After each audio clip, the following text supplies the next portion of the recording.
Welcome to Wild Ideas Worth Living, a show where we talk to experts who've taken a wild idea and made it a reality so you can too.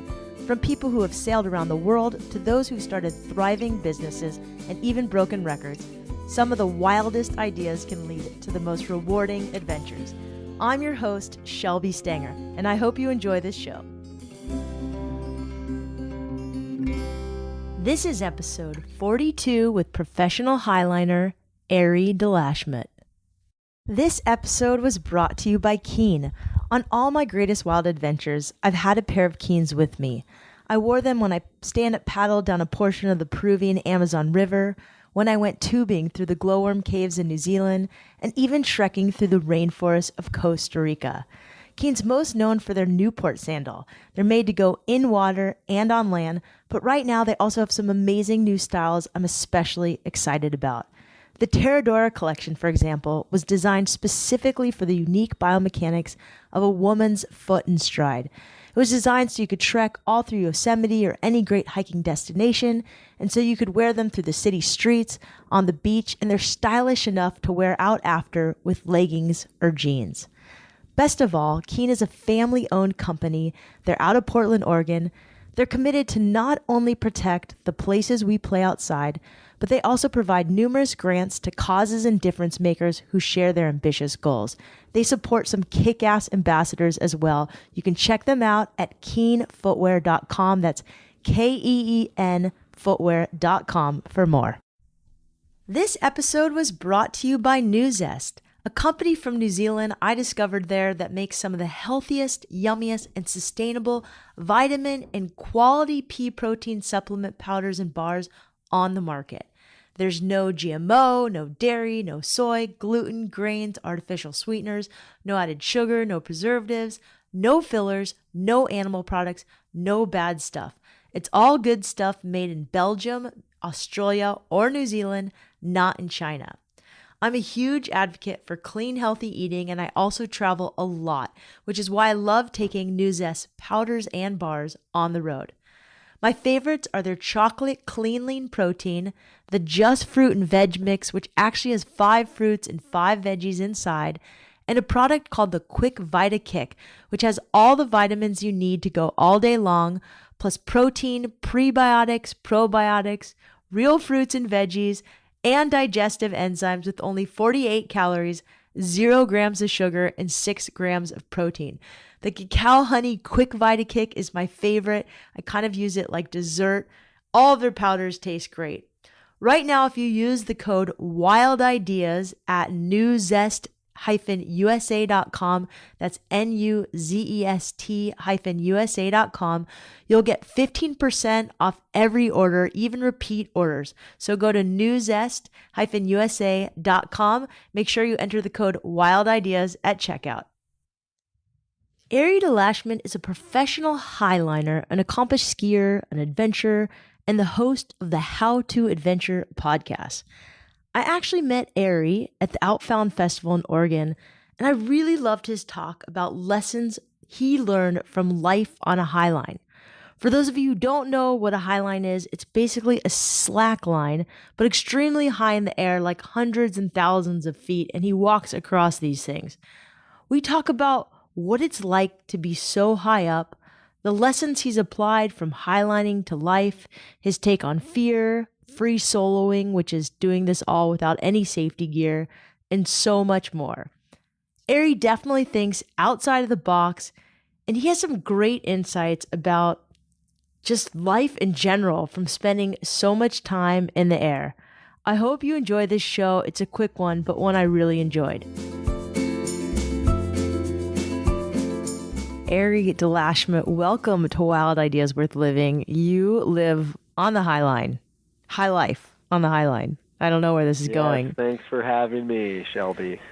So Ari and I actually met at the OutFound series in Oregon, and you gave an incredible speech about lessons you've learned from the Highline. And I didn't even know what highlining was at that point. Can you just briefly tell everyone listening what highlining is? Yeah, sure. Highlining is a type of slacklining where we anchor 1-inch wide pieces of webbing as high off the ground as we can muster, and then we try to carefully walk across it. We walk across it, we bounce on it, and we do tricks on it, and we try not to fall off of it. That's pretty much highlining in a nutshell. But how high are you off the ground? Well, if we're getting technical, the Europeans say that it's not a highline unless it's 30 meters, so it's about 100 feet you got to be off the ground. Otherwise, it's a midline. So preferably, I would be like 1,000,000 miles off the ground. Wow. At this point, the higher, the better. And you're usually between somewhere beautiful, like two giant rocks or a mountain. Yeah, well, like the Grand if Canyon. your goal is to get a rope strung across as high off the ground as possible, you're probably going to have to go to some place really beautiful. Got it. Okay. Understand it. So how did you get into highlining before you were a professional skier? Is that correct? Yeah. I mean, no, I wouldn't say I was into highlining before that, but I started slacklining in 2006, and then it wasn't until 4 years ago that I started highlining when one of my friends let me know that the Smith Rock Highline Festival was happening that weekend, and we went out and tried to highline and failed over and over and over until our arms and legs were bruised and bloody, and that kind of started the whole. As I tell people, it took over my life. I kind of have this way of learning things where I don't dabble very well. I'm not a dabbler. I kind of just find things that I really like to do, and it kind of takes over my mind, and I have a hard time doing anything else for a while. And for highlining, it was about almost 2 full years that there was one winter where I skied about a third of the days that I skied the year before, and because I just wanted to highline all the time. But you've always been into adventure. So I saw that you were a whitewater guide as well. So is this how you were raised, or have you always just done this? You know, I think it's a little bit of both. My dad was a snow skier and taught me to ski when I was 8, and I was doing backflips by the time I was 12, and then he was a competition water skier, so I started competing on a wakeboard by the time I was 13, and so yeah, I think it's hard to imagine what I would do if my dad hadn't been kind of an outdoor guy to begin with.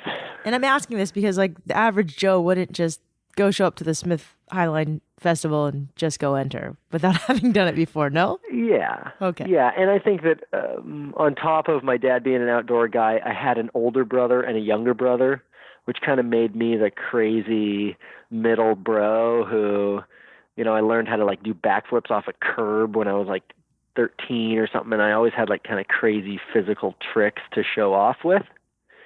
And that definitely was a precursor to the life I live now. I just read this amazing blog, and it was all these things you should do so you don't regret your life. And one of those was you should have a really good party trick. You must have a million party tricks, like doing flips. Really good party trick.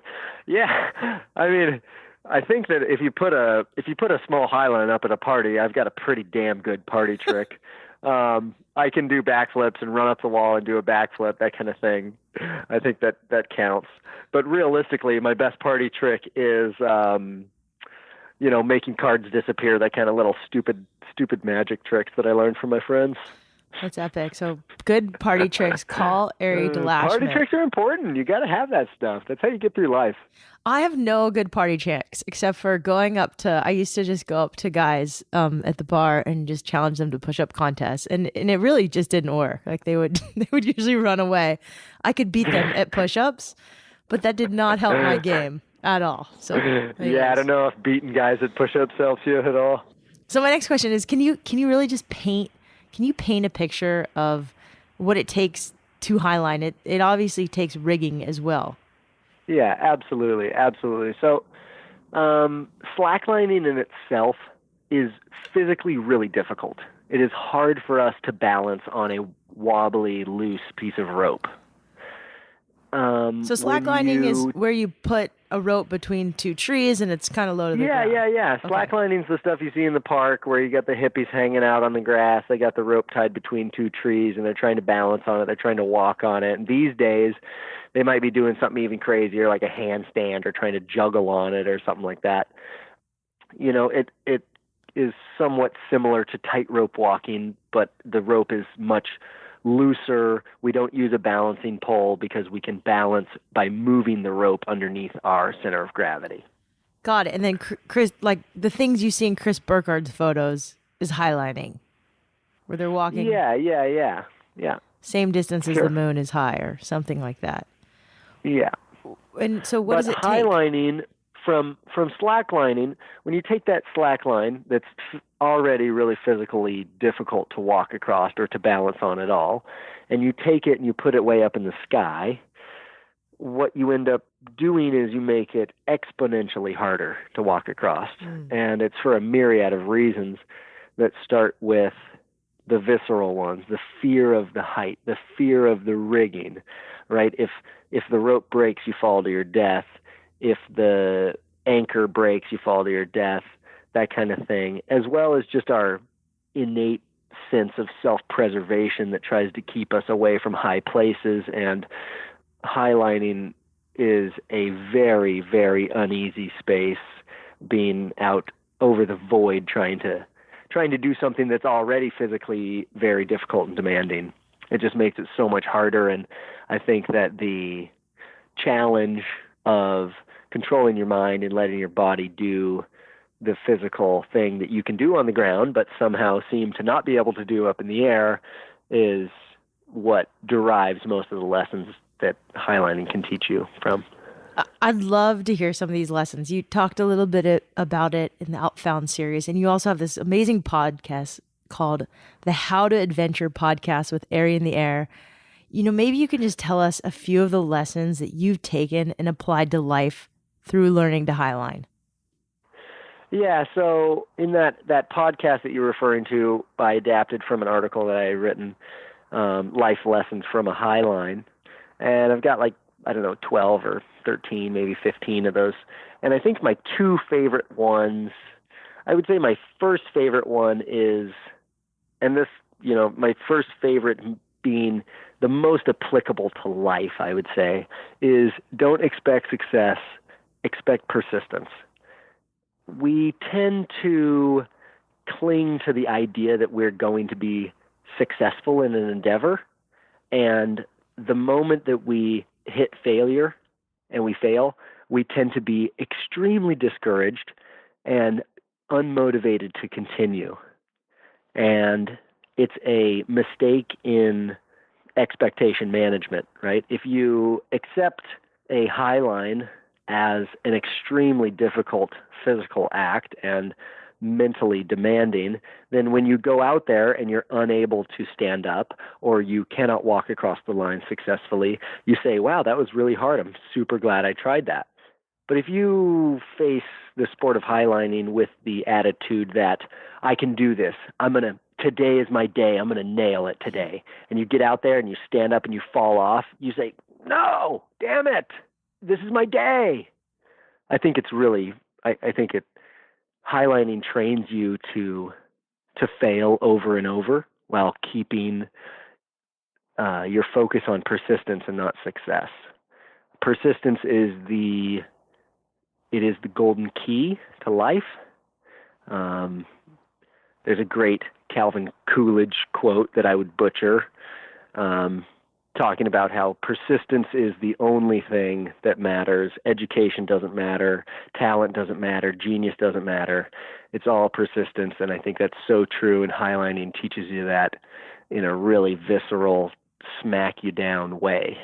Yeah. I mean, and you said you also do a little bit of, well, one is there was another lesson that I really liked from this speech, and it was about play and the importance of play and what happens to your mind. Mm-hmm. Do you want to go with that one?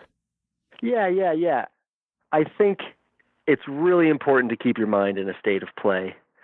And that idea is definitely related to expecting persistence and not success. Because if you can be in a state of play, then when you fall off of the slack line, you say, ha, ha, ha, got me, instead of, the frustration and paralysis that comes with that. It's really important to remember why we do these things. We tend to get so caught up in competition and comparing ourselves to other people and who's better and whose personal record is longer and yada, yada, yada. And if you just set up a highline to play on it, and let's just say, if you set up a highline to play on it, you're going to have so much more success. You're going to learn so much more because you're going to spend more time on it. You're going to get back up on it over and over and over, as opposed to if you try to walk across it, first try, you stand up and you fall down, you damn near get off of it every time right after that. So keeping yourself in a state of play, I think, is really, really important for every aspect of life. People take themselves way too seriously. And it's another example of expectation management gone wrong. My guess is where you're from in Bend, Oregon, there's a lot more opportunities to highline and slackline. In Southern California, where I'm living, there's some slacklines at the park, and even that is a little hard to come by because so many people have gotten busted. So you can find slacklines at the rock climbing gym. How do I get better at it? I'm one of those people that goes and I still can barely get across the line back and forth just walking. Is it time or is it technique or? I think just like with everything, it's all time. It's all time. That's where the state of play comes in. That's why managing your expectation comes in. That's where the persistence comes in. If you think about technique too much and you fail, then you get frustrated. If you think about trying really hard or a certain mindset and you fail, you get frustrated. But if you think about play and if you think about persistence, then the clock is just ticking and you let the clock tick and you keep going. Slacklining is a fun activity in the park that doesn't really scare you. But I think that's one thing about highlining that really turns me on is the intent and the implications of being on a slackline that you don't want to fall off, that your body and your mind viscerally want you to stay up on. It creates a intent that slacklining cannot replicate. So if you really want to get good at slacklining, then you should find your local highline community and go out and help them rig and get out there and see how hard it is and see how they do it. And then the next time you slackline, you'll do it with an intent and a purpose that you never had before. Wow, that sounds really interesting and quite scary. How do you manage your fear? I mean, there's got to be, I know that, you have this leash and you're attached, so the chances of you really falling to your death are slim when you're attached with a carabiner, but there's still this innate fear that you have when you're thousands of feet in the air. I mean, sure. How do you deal with it? I think that just to start off, I would say that highlining is the safest thing that I do. Skiing and paragliding are much more dangerous. But the fear with slacklining, you're kind of reminding me of another point from that episode that I recorded, that is, you're going to have to do it scared. Sometimes you can't deal with the fear. Sometimes you can't get rid of it. And your choice that you're left with is only, do I do it scared or do I run away? And I think the answer is always do it scared in highlining, especially. That's a really great lesson with that. In paragliding and in skiing, you can't do that all the time. If you're really scared, there's a reason, and maybe you need to question yourself. Maybe you need to step away until you make sure that's the right decision. But in highlining, if you're, once the line is rigged properly, you need to get out there and you need to do it scared, and don't let yourself make excuses that you're going to try it when you're less scared, because you won't be less scared until you work through that on the line over and over. That's good advice that you can apply to certain situations in life as well. You also free solo, does that mean you just do it without any ropes at all? Yeah. So, I walk a lot of high lines, and one of the most popular questions is, are you tied to it? And the answer that I usually give is 99% of the time. So 99% of the time I'm tied to the high line, And every once in a blue moon, I will get the wild hair that I'd like to. It's not even the wild hair. How do I explain? It's really hard to explain the desire that a person gets to take away their safety net and to prove to themselves that that doesn't matter. And I don't know that I've thought about my own motivations in that enough to verbalize it. But I think that is what it kind of boils down to, is it's really how many times can you walk on the high line back and forth and doing tricks and being really comfortable with your leash on that you just wonder, well, I could just take it off and just walk across it real quick and just prove to myself that I don't need that. And it's a really personal thing, and that's kind of a hot topic right now, especially with Alex Honnold recently doing his thing, and even in the recent past with Dean Potter losing his sponsorship and all that stuff for free soloing.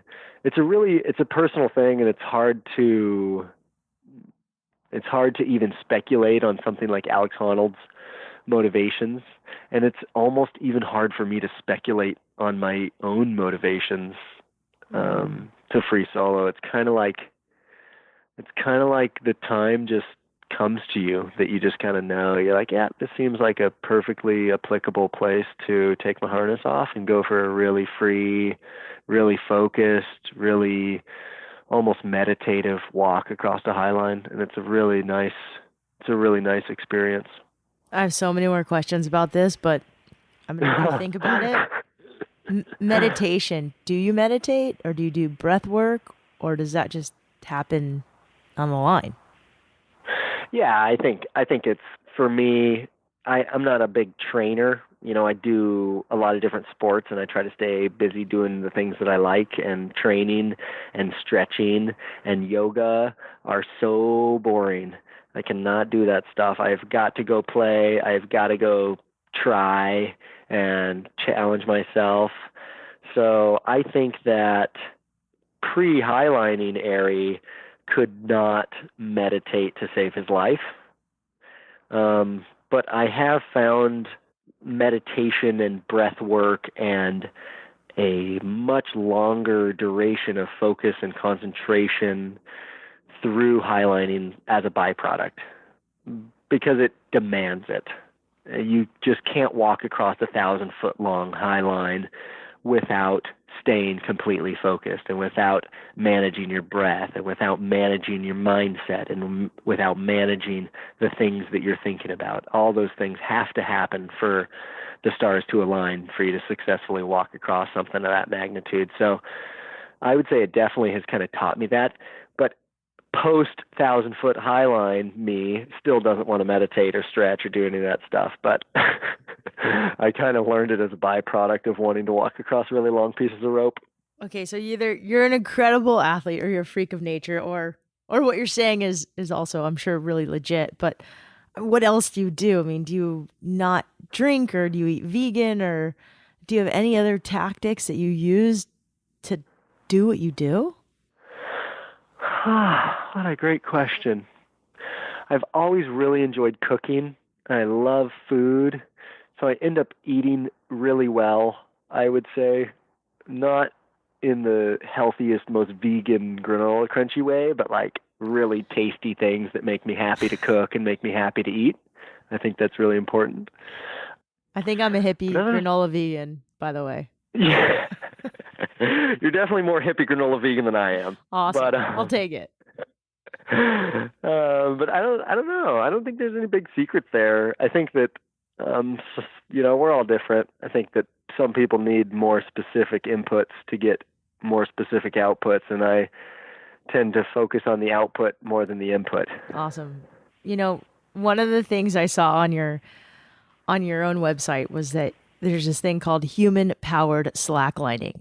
Yeah, highlining, human-powered highlining. Oh, human-powered highlining. That's even sketchier. Yeah. So is that... Yeah, we've set the world record for that a couple times now.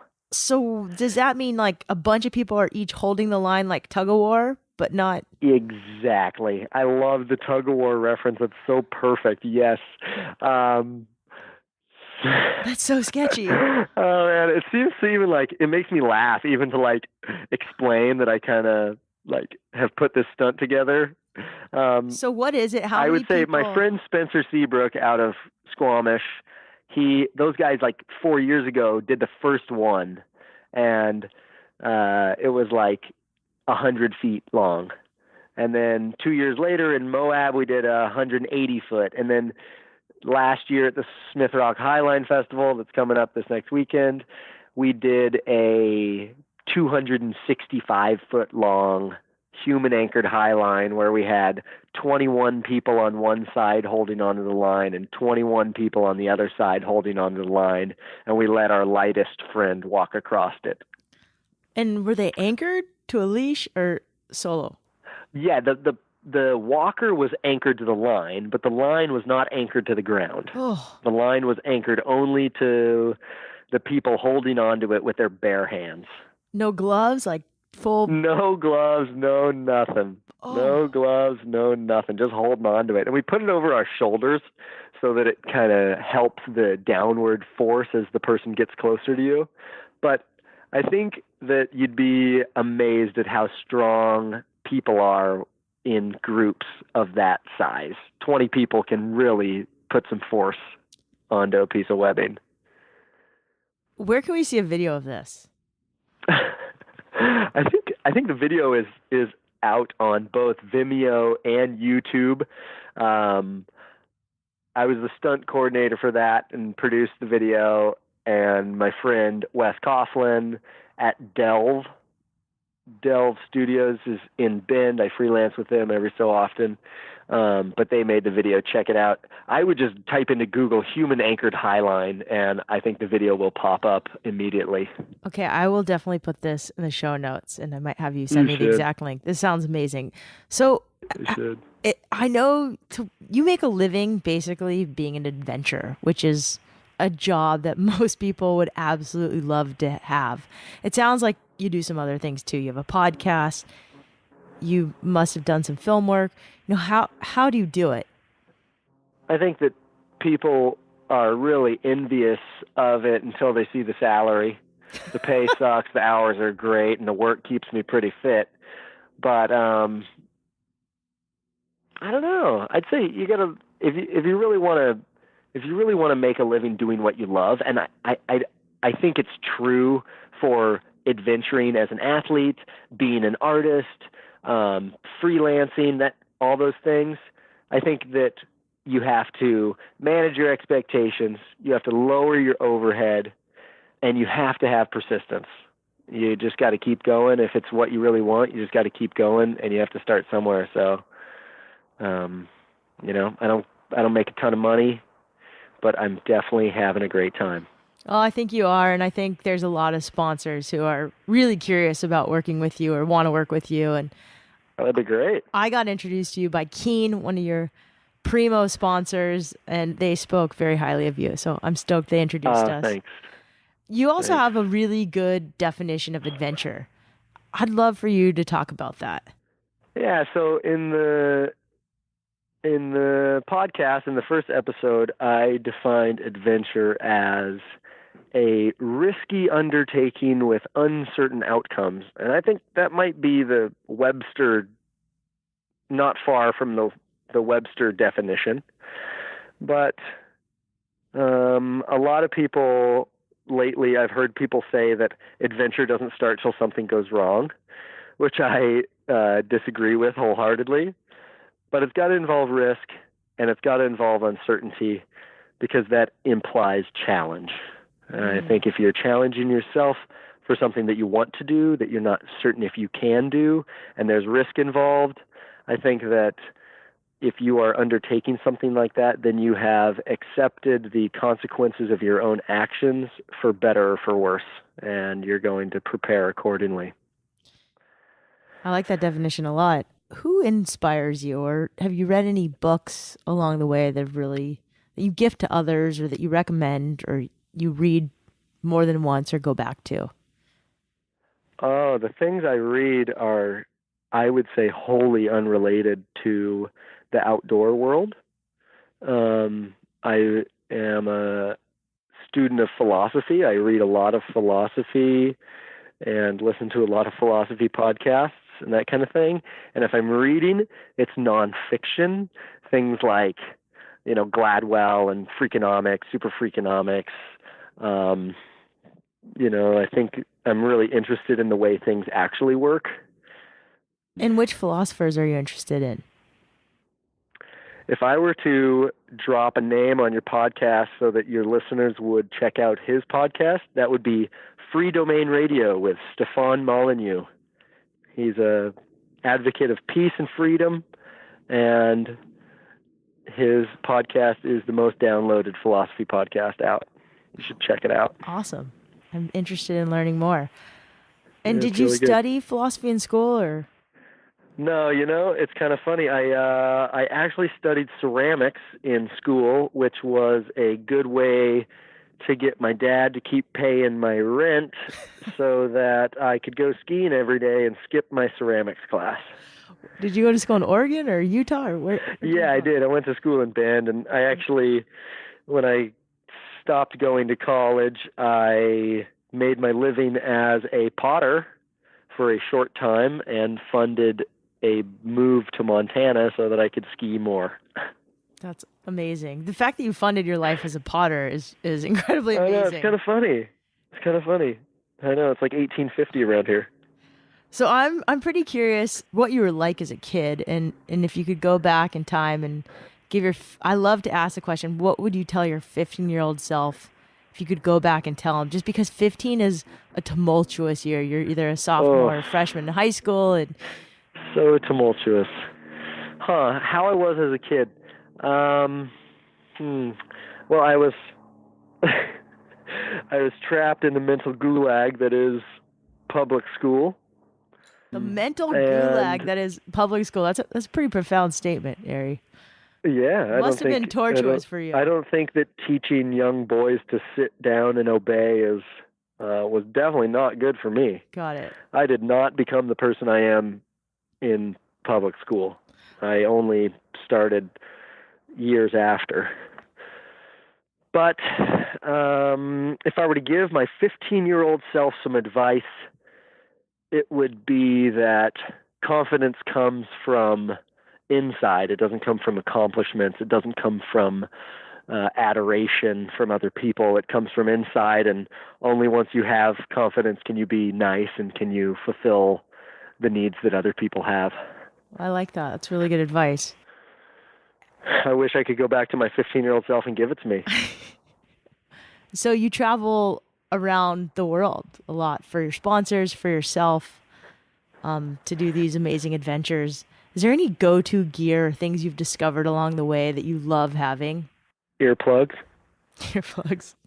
That's my number one travel hack. Earplugs nonstop, and don't take them out as early as you think.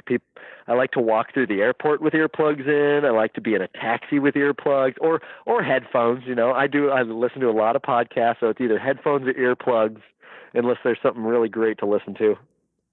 Awesome. And you're how old? How old am I? Yeah. I am 28 years old. And you're married? For 7 years now. Wow. So you're a real adult. What's next for you? I don't know about that. I think I figured some things out before other people, and I think that in reality, I would say that the things that I've realized as benefits of marriage and partnership have come post-marriage.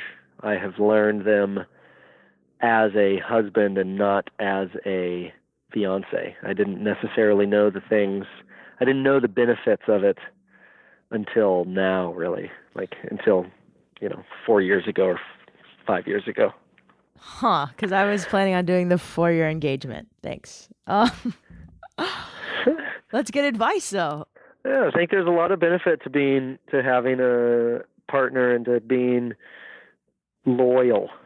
I think that values are really important.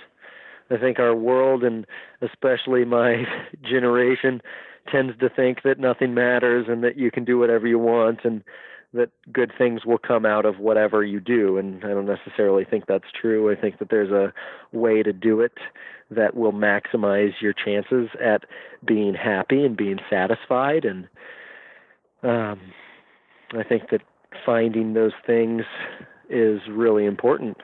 The unobserved life is not worth living. You got to examine yourself and try to figure out the best way to do it. Totally agree. What's your next adventure? Next adventure. Well, next weekend we're putting on the Smith Rock Highline Festival. We're going to be putting up probably 25 highlines for that. And then the weekend after that, we got the Cragging Classic at Smith Rock. So we got a bunch of Smith Rock in the future. But I'm not sure. Usually in the fall, I try to get out of the country and go train acrobatics paragliding. So it might be Chile. It might be Spain. Not sure yet. I'm just kind of getting off some big projects. So the next one is not hatched yet, but I love this kind of time where I'm between projects because I'm anxious to see what's coming my way. And it's really hard to plan, so I kind of just let it happen. So yeah, what's that mindset mantra when you don't know what's next? You just let things kind of happen, or you start putting feelers out there? What is that? That's a good question. I would say that, how do you make things happen? God, I just think a lot of people... How do you make things happen? A lot of people... I would say number one, Go ahead. number one, you got to judge people. How do you expect to be surrounded by the best people if you're not judging people? You got to surround yourself with the finest people that you can find at whatever the cost. Awesome. That is, on this other side of that coin, means that you're going to have to ditch the people that drag you down. If you're surrounded by a bunch of people if you have this big group of people who are all shakers and movers, entrepreneurs and adventurers, and they respect you as that, they're bound to call you with their project, right? So you got to stay current. You got to stay awesome. You got to stay happy. You got to stay agile and not tied down to debt and to work and all kinds of those adulting things. And then your phone will ring. If your phone's not ringing, then you got to be making other people's phones ring so that they're going to do your project. Shake and move. Shake and move. Well, I think you kind of answered my last question, but I'm going to ask it anyway. Okay. How can others live more wildly and adventurously in the life they want? I was just talking to my friend the other day, and she has all these ideas of what she wants. And I've always carried the belief that it's going to be really hard for me to judge exactly what I want, especially for the future. The future is so hard to wrap your mind around, and especially to wrap your ideas and your plans around. So I think the first thing if I were to tell someone how to live wilder and live how they want, is really examine what it is that you think you want. And then once you're pretty sure there that you've got this big dream, then you go back to that idea that we were talking about earlier, where you're going to expect persistence and not success. And then once you have those two things, you have the goal and you have persistence, then it's only a matter of time. You're awesome, Ari. Thank you so much. I love that response. Persistence. It's not about success. Well, where can we find out more? Where can people listen into the podcast? I know your website is ariintheair.com. Yep. Where else can people find you? You can find the How to Adventure podcast on iTunes and Stitcher and SoundCloud. And you can find me on Instagram and Facebook as Ari in the Air. Ari, thank you for sharing your wild ideas with us. Hey, thank you, Shelby. Talk soon. You're awesome. For more on Ari, I'll have links in the show notes. Just go to wildideasworthliving.com, click on Ari's episode, Hit play and the show notes will appear. It'll include the link to his podcast and so much more. Thank you to the OutFound series and to Keen Footwear for introducing me to Ari. Ari, thanks for doing this 2 times. We did the first one, and then I was like, nah, you got more than this. We did the second one, and I had a bit of a margarita, and he totally put up with me. So Ari, thank you so much. I really appreciate it. This guy's up to great things. Check out his podcast. It's really good. Some of the stuff we talked about is dangerous, and you could definitely die doing it. So please use caution. Use safety gear when practicing these sports like highlining. Thank you again for listening to this show, for writing reviews on iTunes, which is what helps keep this podcast going, and also for donating to the show on the Support Us tab. Go to wildideasworthliving.com/support. You can donate any amount from the cost of a cup of coffee to, heck, you can donate the cost of a new surfboard. It helps keep this show going, and I really appreciate it. Most of all, don't forget, wherever you are in the world, some of the best adventures often happen when you follow your wildest ideas. We'll see you next week.